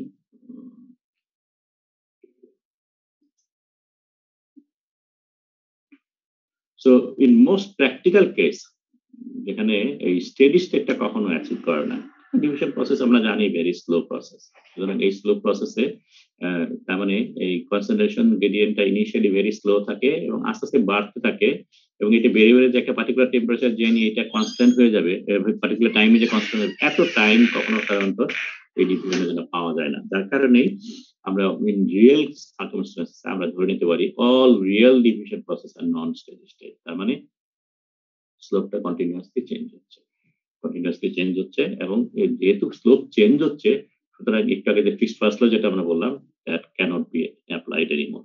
ঠিক আছে, so non steady state basically একটা ডাইনামিক সিচুয়েশনের কথা বলা হয়েছে, যেখানে এখন কি হচ্ছে ইনস্ট্যান্টেনিয়াস সিচুয়েশন কি হচ্ছে is for short time only, so diffusion rate varies with time and at different points of the solid. Since diffusion is solid is slow, diffusion in practice is almost always transient, যেটা একটু আগে বললাম। Practically diffusion slow হওয়ার কারণেই সাধারণত সব ক্ষেত্রেই নন steady state আমরা কনসিডার করতে পারি। ওকে, সো নন স্টেডি স্টেট যদি চিন্তা করি তাহলে পরে আমরা the flux at any point along the x-axis, মানে এই যে মনে করো দুইটা প্লেন আমরা কথা একটু আগে বলেছিলাম, দুইটা প্লেনের মধ্যে একটা ডিস্টেন্স, ওকে এখন একটু ইয়ের কথাটা খেয়াল করি, আমরা ডেলটা মানে ডেল দিয়ে যেটা রিপ্রেজেন্ট করেছিলাম সেটা হলো পার্শিয়াল ডেরিভেটিভ ছিল ডেলটা, মানে স্মল ইনফিনিটেসিমাল অ্যামাউন্ট, আর এইখানে যেটা বলা হচ্ছে সেটা একটা ফিক্সড ভ্যালু কিন্তু স্মল ভ্যালু, ডেলটা বড় হাতের যেটা ক্যাপিটাল যেটা দেওয়া হয়, একটু পেন দিয়ে বলি, তো এই ডেল্টাটা হলো একটা ফাইনাইট ভ্যালু, ঠিক আছে, এইটা দিয়ে এখানে ফাইনাইট ভ্যালু মিন করা হচ্ছে কিন্তু ভেরি স্মল, আর এইটা হলো পার্শিয়াল ডেরিভেটিভ ইনফাইনাইটেসিমাল অ্যামাউন্ট, ঠিক আছে, তো আমরা যদি রাফলি এদিকে যদি যাই তাহলে ভ্যালু স্মল হতে থাকে।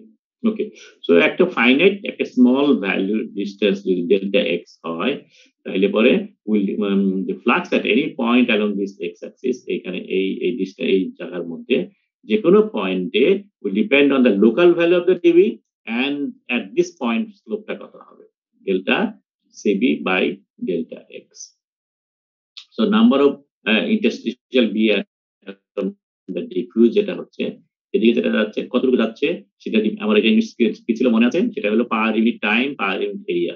তো এরিয়াতে গুণ করলাম, টাইম দিয়ে গুণ করলাম। তো এটা হলো টোটাল অ্যামাউন্ট যেটা ডান দিকে যাচ্ছে এখানে। So this one. আর এটা সিমিলার ওয়েতে আমরা বলতে পারি প্লেন 2 থেকে বাঁদিকে যাচ্ছে যেটা পার unit time per unit area. ঠিক আছে? তো এই দুইটাকে মাইনাস যদি করি always J2 is equal to J2 থেকে J1 ছোট হবে। কনসেন্ট্রেশন অফ B যেহেতু ডান দিকে যাচ্ছে um, so the concentration of B within the slice will have increased by এই দুটো মাইনাস করলে পরে যেটা হবে সেটা হলো ওই স্লোপ যেটা ছিল change in concentration per unit area per unit distance সেটার সাথে যে সাথে রিলেট করলাম এখন এখান থেকে আমরা delta C B concentration change in concentration of B সেটা ক্যালকুলেট করতে পারি জাস্ট বাকি জিনিসটা ভাগ করে হয়ে যাবে ঠিক আছে তো এটা ছিল আমাদের ইকুয়েশন এখন আমরা আরেকটা ভাব অন্য দিক দিয়ে চিন্তা করতে পারি সেটা হলো যেহেতু ডেল্টা এক্স এর পরিমাণ খুবই স্মল সো এই ভ্যালুটা যেহেতু খুবই স্মল এবং সেই সমস্ত ক্ষেত্রে আমরা এই যে চেঞ্জ যেটা এইটা এবং ডিএক্স যেটা আছে এটাকে আমরা ইনফিনিটেসিমাল অ্যামাউন্টে পর্যায়ে ফেলতে পারি ঠিক আছে আমরা ইন্টিগ্রেশন লিমিটে নিয়ে গেলাম তো ডিফারেনশিয়াল ইকুয়েশনের মধ্যে পার্শিয়াল ডিফারেন্সিয়েশন নিয়ে গেলাম সেখানে ফাইনাইট যে ভ্যালুটা আছে সেটাকে একটা ইনফিনিটেসিমাল অ্যামাউন্টে নিয়ে গেলাম ডেল জি ডেল জে এবং এই ফাইনাইট একটা ডিএক্স যেটা আছে সেটাকে ডেরিভেটিভে নিয়ে গেলাম ডিএক্স ঠিক আছে তো সো এখন তাইলে পরে যদি ডেল্টা টিও ছোট হয় ডেল্টা টি ভেরি স্মল যদি হয় তাইলে আমরা ডেল্টা সিবি এট টি সেটা সমান সমান আমরা এটা লিখতে পারি এখানে ঠিক আছে এ কাটা গেল এটা কাটা গেল এটাকে আমরা বললাম ডেল জে ঠিক আছে ডেল এটা হলো del CB so del CB by del T del J by del X ঠিক আছে তো এখন তাহলে এইটার সাথে এখন এইটা যদি আমরা কোরিলেট করি সাবস্টিটিউটিং ফিক্সড ফার্স্ট ল যেটা আছে সেটা হলো j is equal to minus d by dc সেইটা যদি এই যে ভ্যালু বলে বসিয়ে দেই তাহলে আলটিমেটলি যেটা আসবে change in concentration with time is equal to first derivative differentiation of j value so এটাকে এখন এটা গুণ করলে পরে এটা আলটিমেটলি সেকেন্ড ডেরিভেটিভ হয়ে যাবে ঠিক আছে so ultimately variation of D এটা যদি আমরা ইগনোর করি এটা যদি কনস্ট্যান্ট করি উইথ রেসপেক্ট টু এক্স তাহলে আমরা বলতে পারি এটা বাইরে নিয়ে গেলাম এটাকে শুধু স্কয়ার করলাম ঠিক আছে so concentration rate of change in concentration with time is equal two diffusion coefficient multiplied by double derivative of concentration with distance so that equation is known as fixed second law ঠিক আছে তো তাহলে পরে এই fixed second law যেটা কি হচ্ছে concentration varies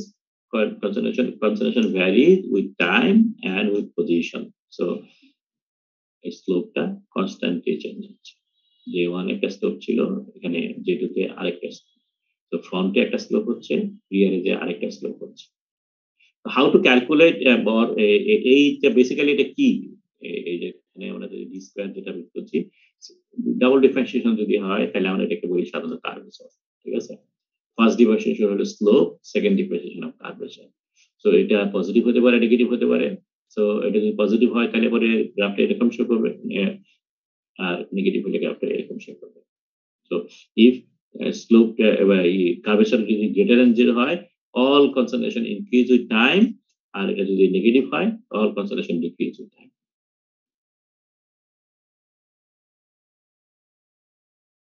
okay so এখানে হলো increases with time concentration এখানে এরকম এখানে এরকম এখানে এরকম so this is the second one concentration decrease করছে আর এটা concentration increase করছে ঠিক আছে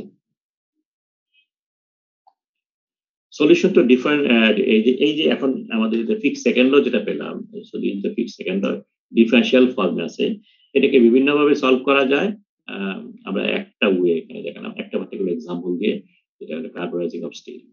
আমরা এইটার কথা আবার একদম প্রথম দিকে বলেছিলাম, গিয়ারের মধ্যে কার্বন ঢুকাচ্ছি, so that is called কার্বোরাইজেশন।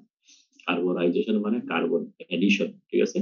The aim of carburization is to increase the carbon concentration in the surface layer of steel product in order to achieve harder wear resistance surface, ঠিক আছে? তো এখানে আমরা এখানে যে নাইফ সেটা আছে, নাইফের মধ্যে সেটা করতে পারি। কিভাবে করে? Holding the steel in CH4 or carbon monoxide, এবং যে কোনো কার্বনেশিয়াস ম্যাটেরিয়ালের মিডিয়ার ভিতরে এটা ধরে এটাকে হিট করতে হবে অস্টেনাইট টেম্পারেচারে, তারপরে 910 এর উপরে হিট করতে হবে। যে টেম্পারেচার গেলে পরে পুরাটা অস্টেনাইটিক হবে, তারপরে FCC স্ট্রাকচার ফর্ম করবে। FCC স্ট্রাকচার ফর্ম করলে কি হবে? FCC এর ভিতরে বেশি বেশি কার্বন ঢুকতে পারে, কারণ FCC মধ্যে কার্বন যেতে পারে 2% পর্যন্ত ম্যাক্সিমাম। আয়রন আর কার্বন যেখান থেকে আমরা বলতেছি। আর ওই যে রুম টেম্পারেচার থাকে তাহলে থেকে ফেরাইট, ফেরাইটের মধ্যে কার্বন ঢুকতে পারে অনেক কম, 0.008 at 723। তো আমাদের টার্গেট যেটা থাকে সেটা হলো অস্টেনাইট জোনে নিয়ে যাওয়া, এবং সেই জন্য সাধারণত 900 অ্যাবাভ হিট করতে হয়। ওকে, বাট কন্ট্রোলিং দ্যাট গ্যাস, তার মানে আমাদের এটা চারিদিকে যে গ্যাস ফিল্ড যেটা আছে, তার মানে আমরা ফার্নেসের এটা একটা ফার্নেসের ভিতরে আমরা যে ম্যাটেরিয়ালটা নিলাম, এবং তার চারিদিকে যে গ্যাস আছে, সেই গ্যাসের মধ্যে কার্বন কতটুকু আছে সেটা কন্ট্রোল করে আমরা কার্বন এটার ভিতরে ব্যারিকেড কত করবে সেটা কন্ট্রোল করতে পারি, এন্ড টাইম কতটুকু হিট করবো সেটা কন্ট্রোল করতে পারি, টেম্পারেচার কতটুকু সেটা কন্ট্রোল করতে পারি। ভেরিয়েবল বেসিক্যালি তিনটা। এই তো আমরা গ্যাসের মধ্যে কার্বন সোর্স বাড়াতে পারি, তার মানে সারফেসে কার্বন বেশি হবে, ভিতরে তখন বেশি করে পেনিট্রেট করবে, যেহেতু স্লোপ বেশি বেড়ে গেল। অথবা আমরা টেম্পারেচার বাড়ায় দিতে পারি, তাহলে ডিফিউশন কোএফিশিয়েন্ট ডি বেড়ে যাবে। অথবা টাইম বেশি দিতে পারি, তাহলে ডিফিউশন টাইম বেড়ে যাবে। ঠিক আছে? সো আলটিমেটলি এই ধরনের একটা গ্রাফ যদি ফলো করে, তার মানে আমরা ধরে নিচ্ছি যে সারফেসে কার্বন আছে হলো এতটুকু, C0, মনে করো এরকম একটা। দিস ইজ আওয়ার নাইফ বা সোর্ড বা স্টিল যেটাই বলি না কেন, এইখানে বাইরে আছে কার্বন অনেক বেশি, CS, ঠিক আছে? এইখানে কার্বন আছে হলো ম্যাটেরিয়াল, এটা হলো ম্যাটেরিয়ালটা, ধরো ম্যাটেরিয়ালটা, এই ম্যাটেরিয়ালের মধ্যে কার্বন আছে হলো C0, এবং C0 এর ভ্যালু অনেক কম, এই পর্যন্ত। CS হলো এই পর্যন্ত। তখন কার্বনটা আস্তে আস্তে ভিতরের দিকে ঢুকতে থাকবে, ঠিক আছে? So this is our graph. এখন মাঝখানে কোনো একটা জায়গা যদি ধরি, এখানে কোনো একটা জায়গা, এটা থেকে ডিস্টেন্স, ডিস্টেন্স যদি x হয়, ঠিক আছে? So this is the x distance. তো এই x কনসেন্ট্রেশন যেটা ফর্ম করলো সেটা হলো Cx। তো এইখানে কার্বন এখানে বেশি ছিল, মনে করো লেটস সে দিস ইজ 1.4%, ঠিক আছে? তো গ্যাসেস মিডিয়াতে 1.4% কার্বন আছে, তোমার স্টিলের ভিতরে C0 যেটা আছে সেটা হলো লেটস সে 0.2%। সো এখন আমরা হিট করছি, কার্বন ভিতরে ঢুকতেছে, সো একটা ডিসটেন্স লেটস সে এটা হতে পারে লেটস সে 0.5 মিলিমিটার, ঠিক আছে? 0.5 মিলিমিটার ডিসটেন্সে যায় নিয়ে এখানে কার্বন আলটিমেটলি এখানে আসছে, মনে করো লেটস সে 1%। সো আমরা বেসিক্যালি চারটা প্যারামিটার এখানে পাচ্ছি। একটা হলো outside surface of the material কত পার্সেন্ট আছে কার্বন, যেটাকে আমরা কত পার্সেন্ট কার্বন আছে, কার্বন যেহেতু বলছি, সুতরাং কার্বনে অন্য কিছু হতে পারে। So this is concentration at the surface, ম্যাটেরিয়ালের ভিতরে আউটার সারফেস, ইনার সারফেসে কত পার্সেন্ট কার্বন আছে, যে অ্যাটমটা কথা চিন্তা করছে তার সেটা কত পার্সেন্ট আছে, সেটা হলো C0, এবং একটা সার্টেন ডিসটেন্সে যায় নিয়ে কত পার্সেন্ট কার্বন পেনিট্রেট করলো সেটা হলো Cx, এন্ড ডিসটেন্স হলো x। এই হলো আমাদের প্যারামিটার গুলো, এবং এর সাথে একটা রিলেশনশিপ এস্টাবলিশ করা যায়। এই যে ডিফারেন্সিয়াল আছে, এই ডিফারেন্সিয়াল ইকুয়েশনটা by using suitable boundary conditions আমরা এই পর্যন্ত নিতে পারি, এটা নিতে পারি। আমরা এই ইকুয়েশন গুলো কিভাবে ডেভেলপ করেছে সেটা মোস্তাফিজুল্লাহ তোমাদের পরে ক্লাসগুলোতে দেখাবে। সো আলটিমেটলি যেটা দাঁড়াচ্ছে সেটা হলো আউটার কনসেন্ট্রেশন মাইনাস x ডিসটেন্সের concentration divided by outer concentration minus inner concentration, সেটা সমান সমান একটা ফাংশন, এরর ফাংশন বলে। Error function x by 2 root over diffusion coefficient multiplied by temperature, sorry time. So this is error function. Error ফাংশনটা হলো just like log, log যেরকম একটা function আছে লগ x, সেরকম একটা এরর ফাংশন x, ঠিক আছে? এবং এই এরর ফাংশনটা সাধারণত এই ধরনের ফর্মুলা দিয়ে রিপ্রেজেন্ট করে, ঠিক আছে? এবং এই ভ্যালুটা এই ধরনের গ্রাফের মাধ্যমে যায়। তো এটাকে আমরা গ্রাফের থেকেও বের করতে পারি। তার মানে যেকোনো একটা z এর ভ্যালুর জন্য এরর ফাংশন z কত হবে? তার মানে মনে করো log x। log x is equal to আমরা মনে করলাম this y is equal to log x, ঠিক আছে? তো এই x যদি জানি তাহলে আমরা log x ক্যালকুলেট করতে পারি। একইভাবে এখানে যদি আমরা z জানি তাহলে আমরা this formula by using this graph অথবা ডেটাশিট अवेलेबल আছে, আমরা ডেটাশিট দিয়ে ইউজ করতে পারি। আমরা যদি z এর কোনো ভ্যালু জানি সেখান থেকে এরর ফাংশন z করতে পারবো, জানি বা y যদি জানি তাহলে x এর ভ্যালু বের করতে পারি একইভাবে। তো একইভাবে এটাও করা যায়। আমরা একটা অঙ্ক করি। এখানে একটা কার্বোহাইড্রেটের প্রবলেম দেওয়া আছে। Surface of a 0.1% steel gear, ঠিক আছে? তার মানে ম্যাটেরিয়াল গিয়ার যেটা একটু বড় করে দেখাই। সো এইটা হলো গিয়ার এবং এটা সারফেসে আছে 0.1% কার্বন, ঠিক আছে? Gear is to be hardened by carbonizing. In gas carbonizing, the steel gear is placed in an atmosphere that provide 1.2% carbon. So outside surface 1.2% carbon আছে, ঠিক আছে? At a high temperature heat করা হচ্ছে, hit করা হবে, and then diffuses from the surface into the steel. So carbon এটা diffuse করবে ঠিক আছে? diffuse করবে। For optimum piece of the gear, steel must contain 0.45 carbon at a depth of 0.2 cm below the surface. So এখান থেকে শুরু করে একটা certain distance, সেই ডিসটেন্সটা হলো 0.2 মিটার, 2 সেন্টিমিটার, 0.2 সেন্টিমিটার। এই 0.2 সেন্টিমিটার ডিসটেন্সে এই জায়গাটার মধ্যে তোমার থাকতে হবে 0.45 কার্বন,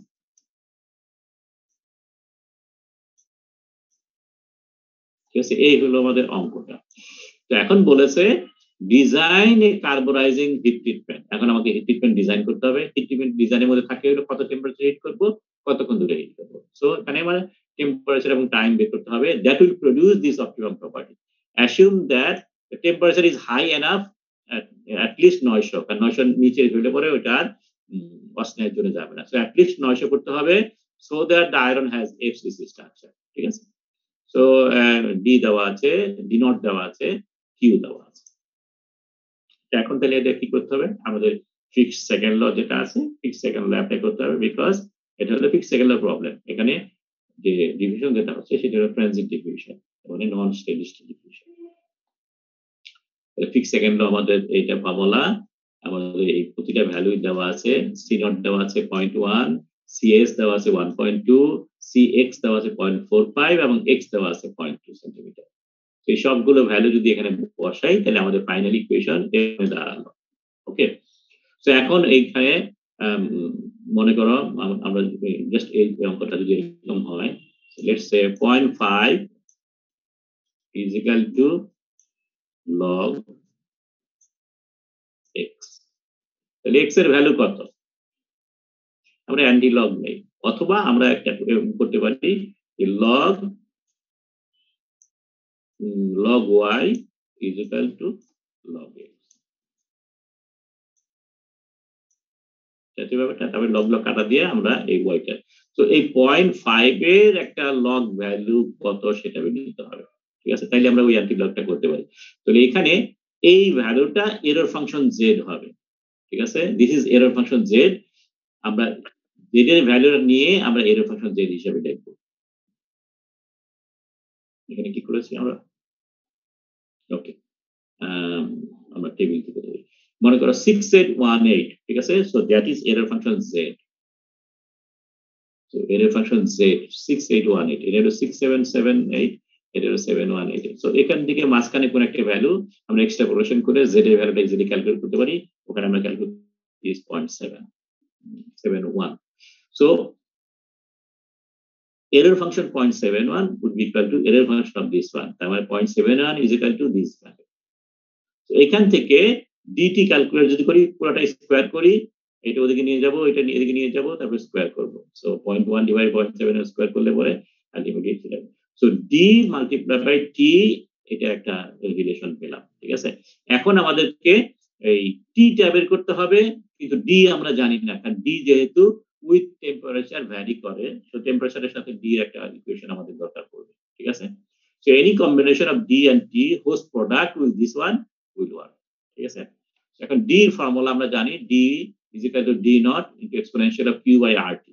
ঠিক আছে, সো এখান থেকে আমরা কিউর ভ্যালু যদি বসাই, ডি নট এর ভ্যালু যদি বসাই, তাহলে আমরা ডি সমান সমান একটা রিলেশন পাবো রেসপেক্ট টু টেম্পারেচার। এটা আমার লাগবে কারণ টেম্পারেচার এই ডিটা ইজ নট কনস্ট্যান্ট। ঠিক আছে, তো আমরা এই ডি এর মধ্যে এই ভ্যালুটা বসাবো, তাহলে টি সমান সমান আসলে এটা বাই ডি, তাই না?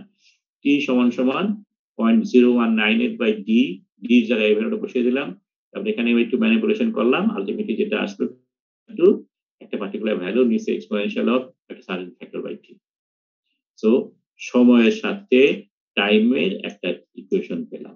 এখন আমরা বলছি একটা কম্বিনেশন লাগবে, হিট ট্রিটমেন্ট শিডিউল লাগবে এবং টেম্পারেচার অ্যাট লিস্ট 900 হতে হবে।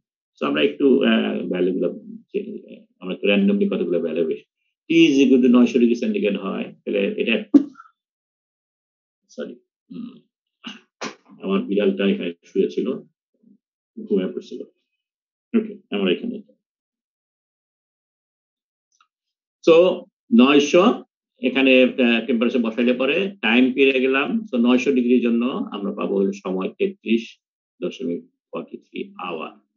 সেকেন্ড থেকে সবগুলো সেকেন্ডে এটাকে আওয়ারে কনভার্ট করলাম। সেভাবে আমরা কতগুলো টেম্পারেচার সিলেক্ট করলাম, সিলেক্ট করে নিয়ে আমরা টাইম বের করলাম। এখন এখান থেকে কোন একটা এই সবগুলো কম্বিনেশনই সমান সমান এটা দিবে, আমাদের সবগুলো কম্বিনেশন ইজ অল রাইট, কিন্তু আমাদের প্র্যাকটিক্যালি আমরা কোনটা নিব। ঠিক আছে, প্র্যাকটিক্যালি যদি আমরা সিলেক্ট করি ফার্স্ট ওয়ান ফর এক্সাম্পল একদম লোয়েস্ট টেম্পারেচার, কারণ যত হাই টেম্পারেচার যাবো এনার্জি তত বেশি লাগবে। কিন্তু 900 ডিগ্রিতে আমরা যদি রেজাল্ট অ্যাচিভ করতে চাই, তাহলে আমাকে হিট করতে হবে 33.5 ঘন্টা, হুইচ ইজ ভেরি হাই। ঠিক আছে, so that is not possible. আমরা যদি 1200 নেই, সময় লাগবে হলো মাত্র 1 ঘন্টা 87 সেকেন্ড। একটা গিয়ারকে হিট করতে গেলে পরে টেম্পারেচার হোমোজেনাইজ করতে গেলে একটু সার্টেন টাইম লাগে, এবং গিয়ার যেহেতু একটা কমপ্লেক্স স্ট্রাকচার, ডাইমেনশন কমপ্লেক্স, সুতরাং এটাকে খুব স্লোলি হিট করতে হয়, না হলে পরে ক্র্যাক ইনিশিয়েট করবে। So ultimately 1.87 hour is not enough. ঠিক আছে, সো বেস্ট সাজেশন যেটা সেটা দাঁড়াচ্ছে হলো either this one or that one. So আমরা প্রবাবলি 1100 ডিগ্রি সেন্টিগ্রেড যদি ইউজ করি, ইভেন 1100 ডিগ্রি আবার একটু সমস্যা হয়ে যাচ্ছে, 1100 ইজ টু হাই। ঠিক আছে, আমরা একদম লিকুইডাস টেম্পারেচার কাছাকাছি চলে যাচ্ছি। So probably 1000 degree centigrade is the best one. So 1000 degree heat করলে পরে আমরা আমাদের টার্গেট অ্যাচিভ করতে পারবো। তো এই হলো আমাদের মোটামুটি আজকের লেকচারের। তো আমরা যদি সামারি করি,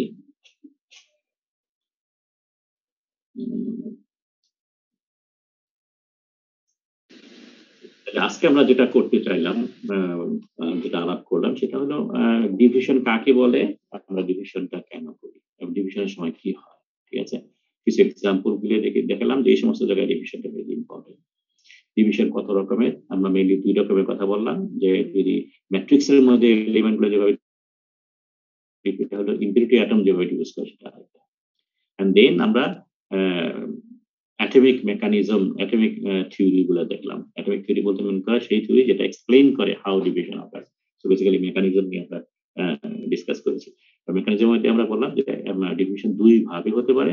একটাকে আমরা বলছি ভ্যাকেন্সি মেকানিজম, যেখানে ভ্যাকেন্সি দিয়ে মুভ করে, আরেকটা ইন্টারস্টিশিয়াল মেকানিজম, যেখানে অ্যাটমগুলো ইন্টারস্টিশিয়াল দিয়ে মুভ করে। এবং সেটা কোনটা কিরকম সেটা একটা জেনারেল কনক্লুশন দিয়েছিলাম, ডিসকাশন করেছিলাম, এবং পরে আমরা ইন্টারস্টিশিয়াল মেকানিজম নিয়ে ডিটেইল আলাপ করলাম, এবং সেখানে ফিক্স ল ডেভেলপ করলাম, ফার্স্ট ল, সেকেন্ড ল, এবং কখন কোনটা অ্যাপ্লাই করা হয় ম্যাথমেটিক্স এর মাধ্যমে, এবং কিছু এক্সাম্পলের মাধ্যমে সেটা এক্সপ্লেন করলাম। তো এই হলো আমাদের ডিফিউশন রিলেটেড ফার্স্ট লেকচার। যেটা হবে সেটা হলো সাবস্টিটিউশনাল ডিফিউশন, যেটা তোমাদের আগামী ক্লাস থেকে মুখে দিবে যাবে। So any questions? আচ্ছা স্যার, একটা ছোট্ট কোয়েশ্চেন ছিল। হলো আমাদের বাকি ক্লাস টেস্ট কিংবা টার্ম কোয়েশ্চেন গুলো কি স্যার আপনি করবেন নাকি বিল্লা স্যার করবেন? হ্যাঁ, প্রবাবলি ডিফিউশনের উপরে একটা ক্লাস টেস্ট আমি নিয়ে দেব। সো আমি ৩ টা নিয়ে দেব, বাকি ২ টা হয়তো বিল্লাহ নেবে। ঠিক আচ্ছা আছে? Sir, thank you. জি স্যার। ওকে, আজকে ক্লাস টেস্ট আছে, মনে থাকে যেন। আজকের ক্লাস টেস্টটা কিন্তু টাইম ক্রিটিক্যাল টাইম, ঠিক আছে? আজকে কোন স্যার কয়টা কোয়েশ্চেন থাকবে? কয়টা? আজকে স্যার কয়টা কোয়েশ্চেন থাকবে? কয়টা কোয়েশ্চেন? ১০ টা কোয়েশ্চেন ১০ মিনিট সময়। ঠিক আছে? স্যার সো এত অল্প সময়? এমসিকিউ সুতরাং এখানে বেশি সময় দেওয়ার অঙ্ক করার কিছু নেই এখানে। ঠিক আছে? সুতরাং হয়তো একটা অঙ্ক আছে, কিন্তু এগুলো ভেরি স্মল, জাস্ট সেকেন্ডের মধ্যে এগুলো বেরিয়ে যাবে। কোন সমস্যা নেই। ১ মিনিট মানে প্রচুর সময়। সবকিছুতে ১ মিনিট লাগবে না। আগে ২ মিনিট আগে যে কোয়েশ্চেন ওপেন করা হবে এবং ১ মিনিট সময় পাওয়া হলো জাস্ট সেন্ড বাটন টাইপ করার জন্য। ঠিক আছে? সেন্ড বাটনের মধ্যে পুশ করার জন্য। সো আম আম পরে কিন্তু বলতে পারবা না যে স্যার বুঝি নাই সময়। এটা উম টিমস এ পরীক্ষা দিতে গেলে পরে ইট must be very critical about time. ঠিক আছে? ঘড়ি দেখে বলবা, বসবা। ওকে, গুড লাক। আশা করি এমন কোনো কঠিন কিছু হবে না, ভুল কিছু হবে না। পরীক্ষার রেজাল্টের আগে আমরা একটা সামারি করব। আ সেটা আমিও করতে পারি, বিল্লাহ করতে পারে, প্রবাবলি হয়তো আমিই করব। একদম শেষের দিকে কোনো একটা ক্লাসে পুরা সিলেবাসটা রিভিউ করব। কি ধরনের কোয়েশ্চেন আসতে পারে সেটা নিয়ে আমরা ডিসকাস করব। ওকে? জি স্যার, থ্যাংক ইউ। আসসালামু আলাইকুম। ওয়ালাইকুম আসসালাম। সালাম।